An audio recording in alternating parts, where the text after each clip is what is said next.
ये वीडियो बच्चों के लिए, खासकर स्टूडेंट्स के लिए, उनको लगे कि डी सर की क्लास में बैठे थे और क्लास में बैठ के सुना था हमने। हार्ड वर्कर होने की बजाय स्मार्ट वर्कर होना जरूरी है। एक बच्चा कहता है कि जी मैं तो 16 घंटे पढ़ाई करता हूँ, कुछ मिला ही नहीं। एक बच्चा कह रहा है मैं 4 घंटे लर्निंग कर रहा हूँ, मैंने 3 घंटे लर्निंग की और 3 घंटे पढ़ करके मैं टॉपर में आ गया। ये क्या बच्चों का डिफरेंस है, ये वाला जो 16 घंटे या 4 घंटे इस टाइप का जो आ जाता है। 10वीं 12वीं के बच्चों से कह सुनता हूँ और विश्वास कीजिए क्लास में से कोई 1-2 बच्चा ही मुझे कह सुना पाता है। ठीक बात, पुरानी कहावत रही है कि आगा दौड़ और पीछा चौड़ ना हो। आपने तैयारी की होगी यूपीएससी की जरूर, तो कितने प्रयास हुए यूपीएससी के लिए सफलता मिली? मैं मेरे जीवन में कभी प्राइवेट स्कूल में नहीं गया, हमेशा गवर्नमेंट स्कूल में ही पढ़ा। कोई भी बच्चा पहला तो ये ना सोचे कि वो किसी से कमजोर है। एक बड़ी प्रॉब्लम होती है स्टूडेंट्स की, खासकर कि याद तो बहुत करते हैं पर भूल जाता है। जो भी इंफॉर्मेशन हमारे पास आती है उसको इनकोड करता है हमारा ब्रेन, और इनकोडिंग में ये इम्पोर्टेंट है कि उस टाइम हमारी कंसंट्रेशन कितनी है। वो मैं इसलिए करता हूँ ताकि उनको रिवीजन के महत्व के बारे में बताता हूँ कि अगर आप रिवाइज नहीं करेंगे तो कह भी भूल जाएंगे।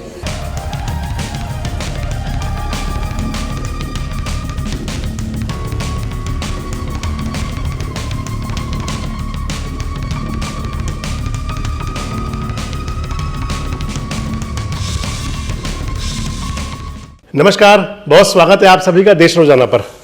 एक सक्सेस स्टोरी आपके साथ कई बार जुड़ते रहे हैं हम, और आप हमेशा सुनते रहे एक बात को, एक डायलॉग आप सुनते होंगे कि सफलता जो है आपके कदम चूमेगी अगर आप सफलता के रास्ते पर बढ़ने की कोशिश करेंगे। उससे बढ़ के आगे अगर आप देखें तो आपने कई बार एक डायलॉग और सुना होगा कि हौसलों से उड़ान होती है। अगर आपके हौसले बुलंद हों, शेर व शायरी आप बहुत सुनते होंगे, लेकिन अगर आप बुलंद हौसले के साथ चलेंगे तो सफलता एक दिन आपके कदम चूमेगी। एक ऐसी शख्सियत के साथ आपको हम मिलवाएंगे आज, और साथ साथ आपको बता दूं कि ये केवल एक सक्सेस स्टोरी नहीं बल्कि सक्सेस का मार्ग है, रास्ता है कि आखिर आप सफल कैसे होंगे अपने जीवन में। आज जिनको आपसे मिलवा रहा हूं वो पलवल जिले के डीसी हैं। डीसी साहब, आपका स्वागत है। नमस्कार।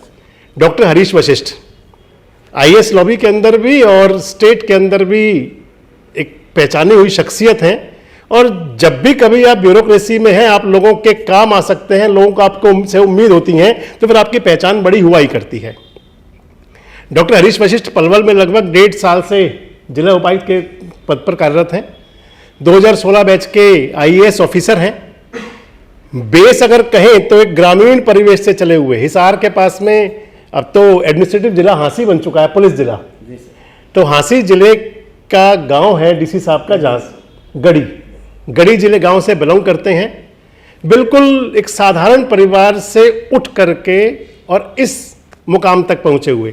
खुद बताएंगे आपको अपने बारे में और हम आपसे बात कराएंगे। डीसी साहब, कुछ अपने बारे में सबसे पहले आप बताएं हमारे दर्शकों को और हमारे उन दर्शकों को जो चाहते हैं कि जीवन में सफल हों। मैं एक गांव है, गढ़ी गांव है, हांसी सब डिवीजन में, जी सोरखी गढ़ी भी इसको बोलते हैं, वहाँ पैदा हुआ। और मेरे पिताजी वीएलडीए थे एनिमल हस्बेंड्री में। जी सामान्य परिवार था, और मैं मेरे जीवन में कभी प्राइवेट स्कूल में नहीं गया, हमेशा गवर्नमेंट स्कूल में ही पढ़ा। उसके बाद मेरा नवोदय में सिलेक्शन हुआ। जी फिर मैं वेटरनरी सर्जन लगा हरियाणा गवर्नमेंट में, और उसके बाद लगातार तैयारी करते करते आईएएस में सिलेक्शन हुआ, और मेरा जो बैच है वो 2016 बैच है। अभी डॉक्टर साहब आपने कहा कि कभी प्राइवेट स्कूल में नहीं गए थे। जी सरकारी स्कूल से आपकी प्राइमरी शिक्षा थी, और उसके बाद नवोदय विद्यालय से आपने शिक्षा ली, तो वो भी सरकारी विद्यालय है, नवोदय भी। एक हमारे मन में एक वहम हुआ करता है, खासकर हमारे जो स्टूडेंट्स हैं उनके मन में ज़रूर होता है कि अगर किसी बड़े स्कूल से पढ़ेंगे जिसका बड़ा इंफ्रास्ट्रक्चर होगा, तो उनके लिए उदाहरण है डीसी साहब, आप देख सकते हैं कि आप साधारण से साधारण स्कूल से निकल करके बस आप अपने स्किल को निखारें और आगे बढ़ सकते हैं। तो डीसी साहब, प्राइमरी एजुकेशन हुई गांव से, जी सीनियर सेकेंडरी तक शायद हांसी हिसार में ही रहा होगा, नवोदय से हुई वो, और उसके बाद में आपने तैयारी की होगी यूपीएससी की जरूर। तो कितने प्रयास हुए यूपीएससी के लिए सफलता मिली? जब मेरे को काफ़ी टाइम लगा, मैंने 4 बार यूपीएससी का एग्जाम लिखा, 1 बार इंटरव्यू दिया, जी 3 बार एचएस का इंटरव्यू दिया। जी तो लगातार कोशिश करते रहे और अंततः अपना जो एम था वो प्राप्त किया। मतलब एक ख्वाब था कि यूपीएससी क्लियर करना है, क्रैक करना है, आईएएस बनना है। समय तो लगा, वो हुआ। बिल्कुल। मैं मानता हूं कि हम जो भी सोचते हैं वो होता है। जी, डी साहब का ये आप जो कहानी थी कि उस राजा की जो कई प्रयास बाद भी सफल नहीं हुआ, तो आप अपने प्रयास निरंतर जारी रखिए, सफलता आपके कदम जरूर चूमेगी एक दिन। डी साहब सीधे सीधे आते हैं, क्योंकि जिस डिग्निटी पर आप हैं, यहाँ से एक बच्चों को जो हमारा फ्यूचर है उनको एक नसीहत मिलती है, सीख मिलती है। अभी आपने बताया कि प्राइमरी एजुकेशन आपकी गवर्नमेंट स्कूल से रही और जो सीनियर सेकेंडरी एजुकेशन रही वो नवोदय स्कूल से, वो भी गवर्नमेंट का ही एक पार्ट है, सरकारी स्कूलों का। एक जब हम पढ़ाई करने बच्चा जाता है, मान लीजिए नर्सरी से शुरू हुआ, और हमारी जो अगर आप देखें तो पढ़ने का, हालांकि अभी न्यू एजुकेशन पॉलिसी जो गवर्नमेंट लाई है अभी उस पर काफ़ी कुछ अमेंडमेंट होना बाकी है, कुछ तो प्रोसेस में आ चुका है पर कुछ होना उसमें और भी बाकी है। हम जब एजुकेशन की बात करते हैं तो आज भी एक प्रकार से कह दें कि लकीर के फ़कीर बने हुए हैं। स्कूल के अंदर जाना है तो जा करके किताब है रटी रटाई, जो पुराना चला आ रहा है फलसफा। एक समय दौर वो भी था कि जब टीचर्स बच्चों को पढ़ाते हुए उनके दो मेथड थे, एक कहा करते थे कि गाने गाने में कविता सुनाते हुए पढ़ाई कराते थे, और एक वो किताब में सीधा कैसे कबूतरी है, कैसे कविता नहीं लिखेंगे वो। तो क्या शिक्षा का आगे चल करके और स्टूडेंट्स क्या करें उसके लिए? एक बड़ा सवाल बच्चों के दिमाग में रहता है कि हर कोई उनको बताता है कि ये याद करो, ये याद करो, ये पढ़ो, ये पढ़ो जी, लेकिन कोई भी उन्हें ये नहीं बताता कि पढ़ने का सही तरीका क्या है। हमारा दिमाग चीज़ों को किस प्रकार याद रखता है और किस प्रकार हम हमारी टेम्परेरी मेमोरी से परमानेंट मेमोरी में चीज़ों को ले जा सकते हैं। जी, तो मेरा ये मानना है कि हमें सबसे पहले बच्चों को हमारे ब्रेन की प्रोसेसिंग के बारे में बताना चाहिए जी, कि हमारा दिमाग किस प्रकार चीज़ों को याद करता है। जब वो हमारे मेंटल बिहेवियर को समझ जाएंगे तो उनके लिए याद करना बड़ा आसान हो जाएगा, और उनके दिमाग में कई बार जो डाउट आते हैं कि क्या मैं किसी से पीछे तो नहीं हूँ, क्या मेरा पढ़ने का तरीका सही है या नहीं है, वो सारे डाउट भी खत्म हो जाएंगे। जी, अभी आपने कहा कि हमें याद रह जाएगा। एक बड़ी प्रॉब्लम होती है स्टूडेंट्स की, खासकर कि याद तो बहुत करते हैं पर भूल जाता है। जी, इसके लिए हमें हमारे दिमाग के सिस्टम को समझना होगा। हम जो भी पढ़ते हैं देखते हैं उसका 70% हम उसी दिन भूल जाते हैं, और एक हफ्ते बाद उसका 80% तक हम भूल जाते हैं जी, और 3 महीने बाद तो मेमोरी बिल्कुल खत्म हो जाती है। कई बार बच्चे खुद देखते होंगे कि उन्होंने जो अपने हाथ से नोट्स बनाए हैं वो भी उनको पढ़ के ये लगता है मैंने ये कब लिख दिया, मैंने तो ये कभी नहीं पढ़ा। तो ये दिमाग, हमारे दिमाग का एक नेचुरल प्रोसेस है भूलना, और भूलना बहुत जरूरी भी है। जी, भूलना इसलिए जरूरी है कि हम सबके जीवन में बहुत सी ऐसी चीजें होती हैं जो अगर हमें हमेशा याद रहेंगी तो हम जी नहीं पाएंगे। जी, भूलना इसलिए भी जरूरी है कि हमें ये आगे याद करने में मदद करता है, और जो बिना मतलब की जो अनइम्पोर्टेंट चीजें हैं उनसे दिमाग को रिक्त करता है। मतलब हम ध्यान रखें कि अननेसेसरी जो बातें हैं उनको भूल जाएं, और जो जरूरी है हमारी स्टडी को लेकर के, हमारी लाइफ को लेकर के, उन सबको याद रखें तो सक्सेस की तरफ हमारे स्टेप बढ़ते ही जाएंगे। जिसमें एक चीज और हुआ करती है, हम बड़ा पुराने सुनते आए हैं कि जो घर है सबसे पहली पाठशाला है। पेरेंट्स है, माँ जो है या पिता, पहले माँ को ही कहा जाता है कि सबसे पहली गुरु है। स्कूल, घर से हम स्कूल जाते हैं, स्कूल में हमें शिक्षक मिलते हैं। कई बार बच्चा क्या करना चाह रहा है, बच्चे का दिमाग किस साइड है, बच्चे ने क्या करना है, उसको पेरेंट्स समझ नहीं पाते, या उसको जैसे कह देंगे हमारा बच्चा तो एवरेज है, हमारा बच्चा तो सो है, ये तो कर नहीं पा रहा। तो इसके लिए पेरेंट्स को और फिर टीचर्स को, हर बच्चा बराबर है। एक चीज समझने की जरूरत है जी, हमारे ब्रेन में 86 बिलियन न्यूरॉन्स हैं और ट्रिलियंस ऑफ साइनेप्सेस हैं जी। यानी जितने आसमान में तारे हैं उतने ही पॉसिबल कॉम्बिनेशंस हमारे ब्रेन में हैं जो हमें चीजों को याद करने में मदद करते हैं। हमारा दिमाग बहुत ही विचित्र है। यह हमारी बॉडी वेट का 1.5% है जी, लेकिन ये हमारे शरीर का 20% एनर्जी यूज करता है।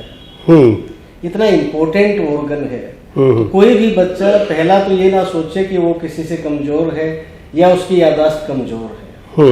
अभी मैंने बताया कि भूलना स्वाभाविक है जी, लेकिन उसका दूसरा भी है कि अगर आपने आज जो पढ़ा और आज ही आपने उसको रिवाइज किया तो आपकी रिटेंशन 80% तक रहेगी, 80% तक चीजें आपको याद रहेंगी। 3 दिन बाद एक रिवीजन अगर आप उसको और दे देंगे तो वो 90% तक याद रहेगा।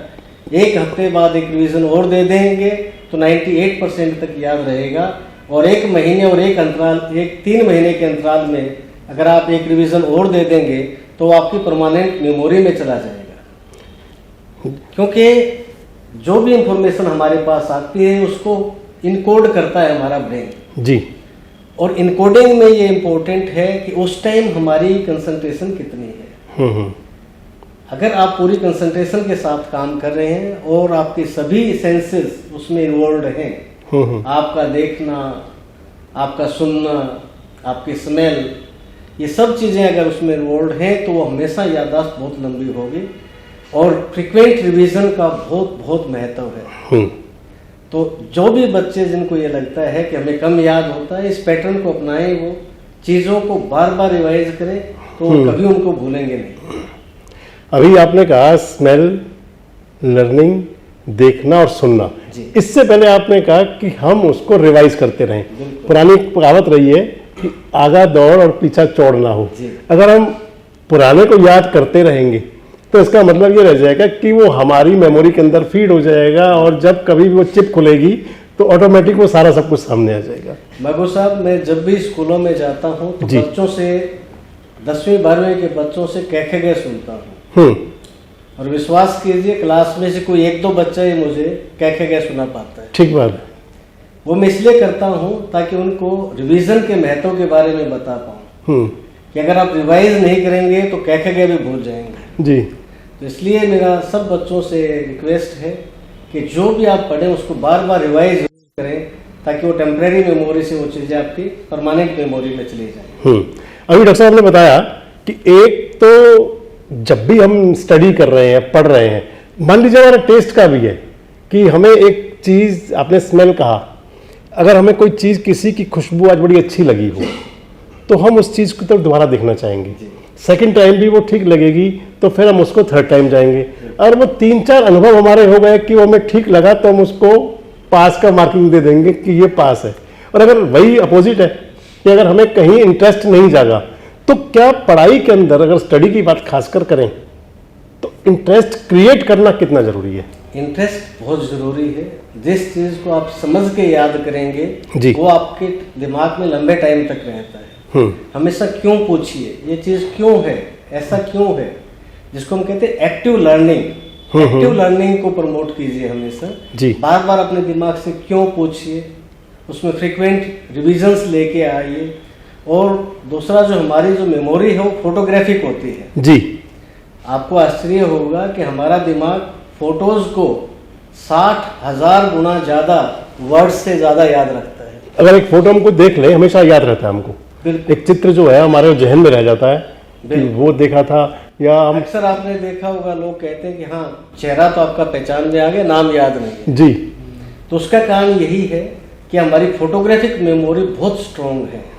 और इसको भी बच्चे यूज करें कि जो भी मुश्किल पोर्शंस हैं आपकी पढ़ाई के, उनके सब के चार्ट्स बना लें, बार डायग्राम बना लें, डायग्राम्स बना लें और उनको अपने दीवारों पे लगा लें जी। तो जब हम प्ले स्कूल में जाते हैं बच्चे हमारे, मान लीजिए पहले प्री नर्सरी है, फिर नर्सरी है, उसके बाद में केजी सेक्शन हो गया, फिर प्राइमरी सेक्शन हो गया, वहाँ तक तो स्कूल्स के अंदर जाएंगे या बच्चों को पेरेंट्स भी उनके दिखाएंगे। अब तो आप देखें तो कंप्यूटर में या उनको जो लैपटॉप मिला होगा उसके अंदर सारा AI जनरेटेड भी टाइम आ गया आज तो बड़े बच्चे इसकी फोटोग्राफी वाली आप जो स्टडी का कह रहे हो, मान लीजिए 10वीं के बाद में या 8वीं के बाद में जी। एक तो बड़े बच्चों के लिए अभी YouTube पे एक्टिव वीडियोस मिल जाते हैं जी। जितने भी प्रोसेस है, साइंस के प्रोसेस, उनकी एक्टिव वीडियोस मिल जाएंगे।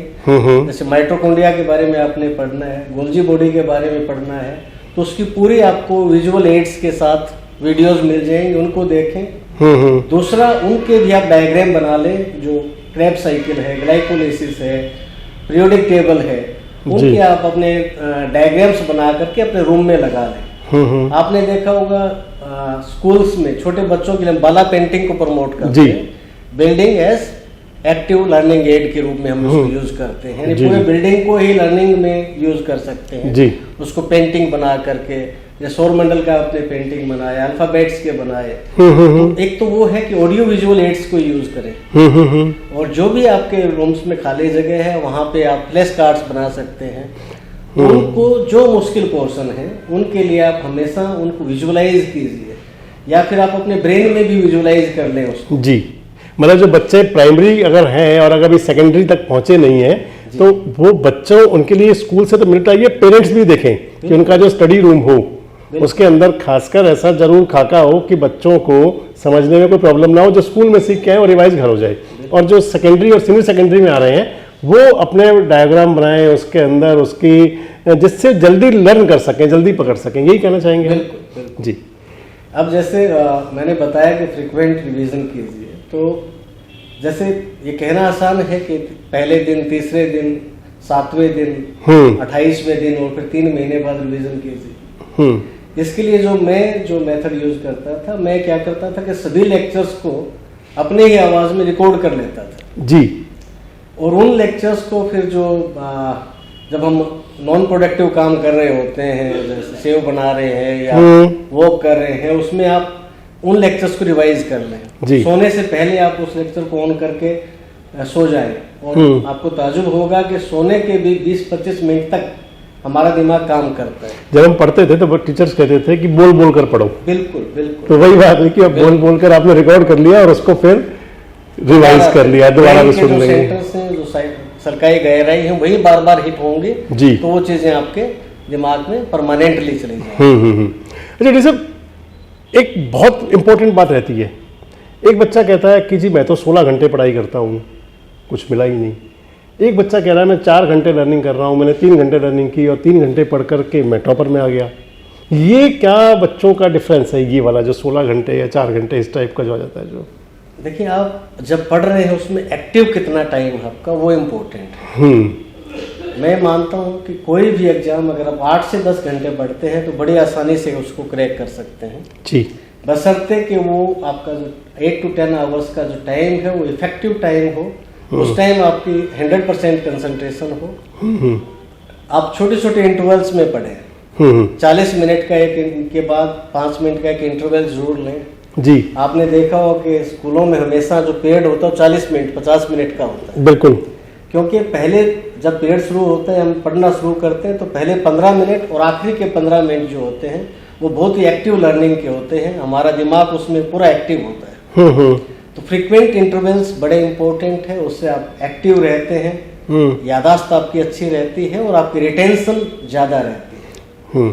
तो जिसको हम कहते हैं कि हार्ड वर्कर होने की बजाय स्मार्ट वर्कर होना जरूरी है जी। स्मार्टली पढ़े, अपने टॉपिक को डिवाइड करें, और टारगेट कितने घंटे पढ़ना है ये ना हो करके कितना पढ़ना है ये होना चाहिए, और कितना कॉन्सेप्ट क्लियर, ताकि आपका उसके अंदर रहे जितनी देर आप कर रहे हैं।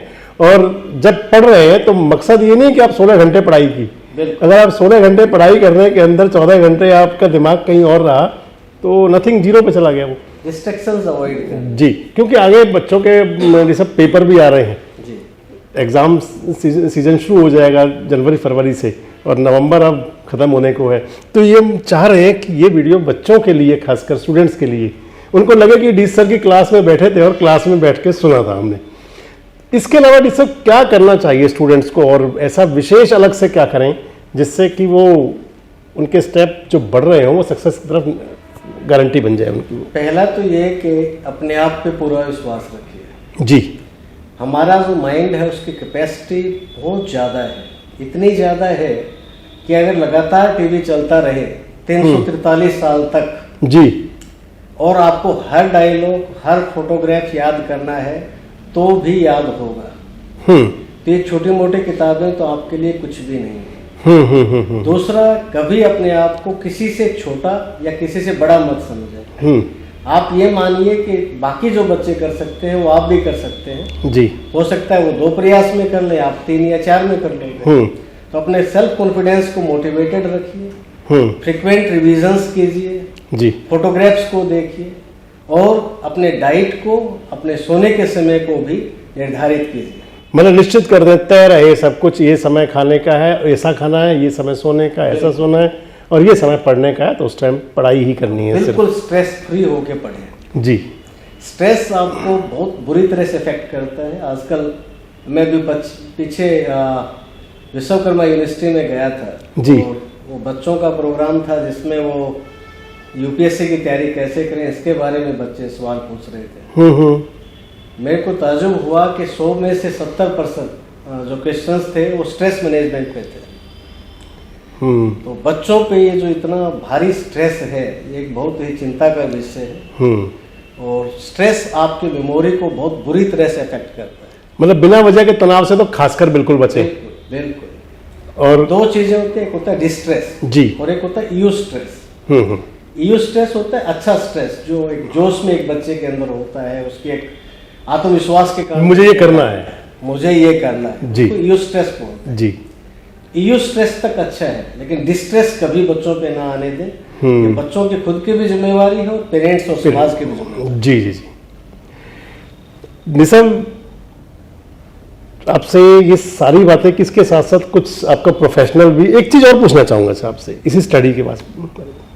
आपने यूपीएससी के एग्जाम पहले भी दिए जी, उसके बाद में आपने एचपीएससी क्रैक किया और आप वेटरनरी सर्जन की पोस्ट तक पहुंचे जी, और अब आपने यूपीएससी क्रैक किया। जी। एचपीएससी और यूपीएससी दोनों करते हुए कौन सा कोचिंग सेंटर से आपने ट्रेनिंग ली, कौन से कोचिंग ली, कहाँ से? मैंने कहीं कोई कोचिंग नहीं ली, मैं सेल्फ स्टडी स्टडी करता था। और अब तो बहुत ज़्यादा कोचिंग की जरूरत भी नहीं है क्योंकि यूट्यूब पे सब कुछ है। आप जो भी सोचते हैं, जिस टॉपिक के भी आप चाहेंगे, आपको यूट्यूब पे पूरी इंफॉर्मेशन मिल जाती है। बहुत ज़्यादा कोचिंग और उनके चक्रों में ना पढ़ के जो मटेरियल अवेलेबल है, जो किताबें अवेलेबल हैं, उन्हीं को बार बार पढ़ें। पर उन पे स्टूडेंट का ध्यान जब वो यूट्यूब देख रहे होंगे लैपटॉप पे या मोबाइल में, तो उनका ध्यान फिर सोशल मीडिया पे चला जाता है। अगर वो कहते हैं कि अगर क्लैरिटी तो हमें रखनी पड़ेगी। अगर वो कहेंगे कि स्टडी करेंगे कोचिंग सेंटर में जा करके, तो फिर पूरा जो ध्यान कंसंट्रेट होगा पूरा स्टडी पे होगा, ऐसा भी कुछ होता है क्या? नहीं, ऐसा नहीं है। जो आपका, देखिए, बिना डिसिप्लिन आप कुछ अचीव नहीं कर सकते, चाहे आप कोचिंग सेंटर में है, चाहे आप सेल्फ स्टडी कर रहे हैं। आप तो स्टडी करें। और स्पोर्ट्समैन भी, जी, पीवी सिंधु का सुना था कि उसने 6 महीने फोन को यूज नहीं किया। वो कमिटमेंट तो आपको अपने अंदर लेके आने ही पड़ेगी, खुद से खुद को करनी है, अवॉइड करनी पड़ेंगे और सेल्फ मोटिवेटेड तो रहना ही होगा। जी, सफलता के लिए मैं मानता हूँ केवल एक बर्निंग डिजायर की जरूरत होती है और किसी चीज की जरूरत नहीं होती। मतलब बड़ी डिजायर होगा आपका, अगर आपने ठान लिया तो आपको सफलता आपके कदम चूमेगी, बाकी चीजें अपने आप आ जाएंगी। ठीक। निसब, एडमिनिस्ट्रेशन बात भी करूंगा आपसे पलवल की, और थोड़ी सी फैमिली की बात भी करूंगा। बच्चे स्टडी कर रहे हैं अभी आपके? हाँ, मेरी बेटी ने अभी एमबीबीएस कर रही है और बेटा अभी +2 में। तो बिटिया को भी एमबीबीएस के लिए कोई कोचिंग वगैरह से एंट्रेंस हुआ या सेल्फ स्टडी पे बेटी चली? आप और आपका कितना कोऑपरेट रहा? मेरा कंट्रीब्यूशन ये था कि उन्होंने मेरे को पढ़ते हुए देखा था जी। तो उनकी नर्सरिंग इस तरह से हुई कि उनको ये कुछ चीज़ें केवल बताने की नहीं होती, देख के भी बच्चा बहुत सीखता। ठीक बात है, बिल्कुल। तो उन्होंने चूंकि मेरे को पढ़ते हुए देखा, मेरे को मेहनत करते हुए देखा, तो कहीं ना कहीं वो वैल्यूज उनमें भी इनकलकेट हुई। और मेमोरी में एक चीज़ और मैं बच्चों को बताना चाहता हूँ कि आपके न्यूट्रिशन का और नींद का और एक्सरसाइज का बड़ा इंपॉर्टेंट इम्पैक्ट पड़ता है। तो जो भी स्टूडेंट्स हैं, एक तो 1 घंटा डेडिकेटेड स्पोर्ट्स को जरूर दें। जी। 1 घंटा हमारे दिन का 4.16% समय बनता है। जी।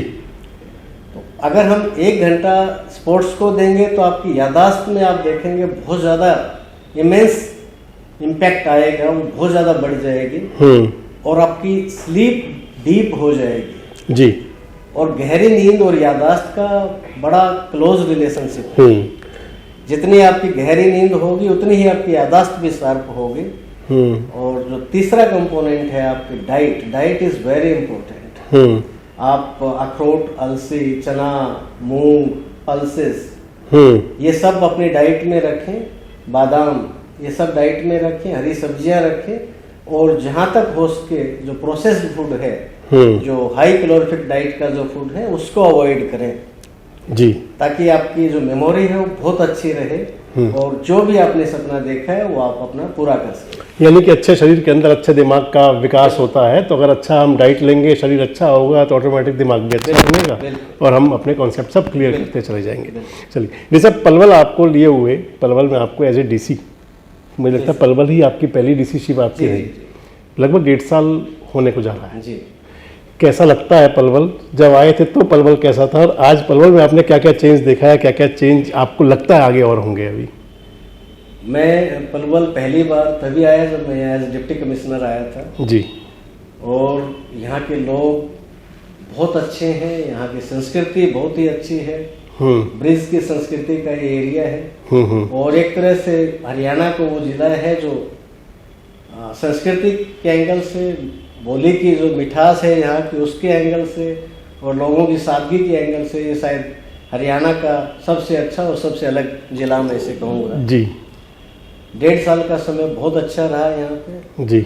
3 इलेक्शंस हमने यहाँ करवाए जो बड़ी शांतिपूर्वक हुए और डेवलपमेंट के लिए हर रोज कुछ ना कुछ नया हो रहा है और हमें इस बात की बड़ी खुशी है कि इसमें हम अपना कंट्रीब्यूट कर पा रहे हैं। इस 1.5 साल में कोई चैलेंजिंग पलवल के अंदर कोई आपको लगा हो कि ये चैलेंज था?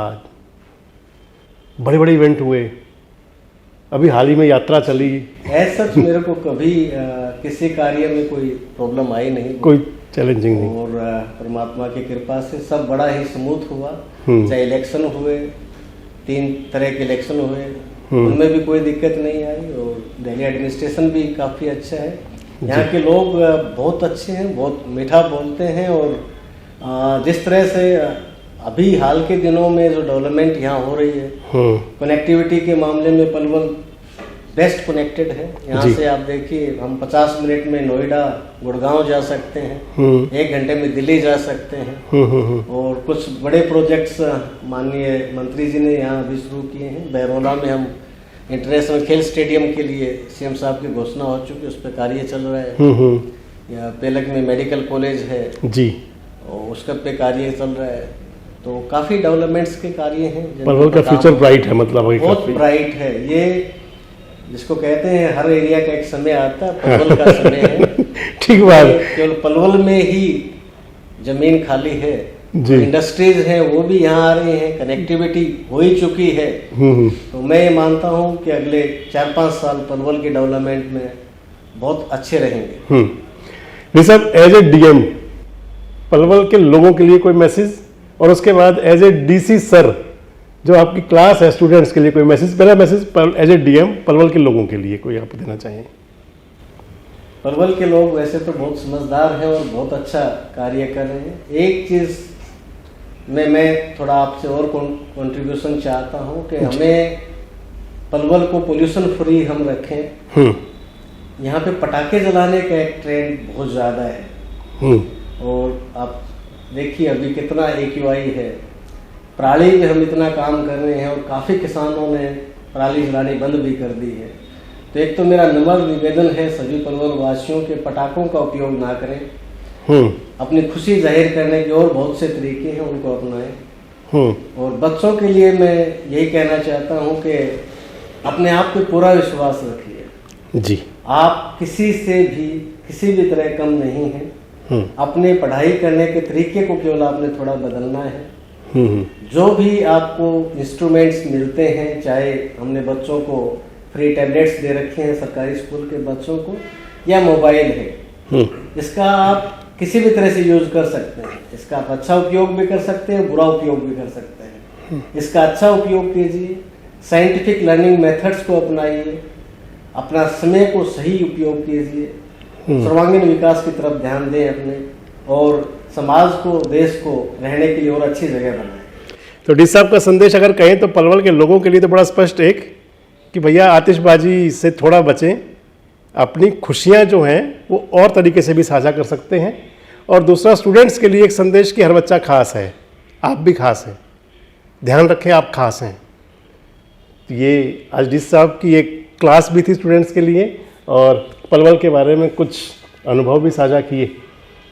फिर कभी मिलेंगे आपसे किसी और शख्सियत के साथ, किसी और हस्ती के साथ, ऐसी किसी सफल स्टोरी और इसके साथ हम प्रयास करेंगे कि आगे आपको सफल कैसे हों, आपके सफलता कदम कैसे चूमें, इन बातों के साथ। धन्यवाद डी साहब। Thank you very much, thank you. हमारे साथ जुड़े रहने के लिए सब्सक्राइब करें देश रोजाना के YouTube चैनल को और नई वीडियो की नोटिफिकेशन पाने के लिए बेल आइकन जरूर दबाएं। अगर आप ये वीडियो Facebook या Instagram पर देख रहे हैं तो पेज को लाइक और फॉलो जरूर करें और ज्यादा से ज्यादा शेयर करें।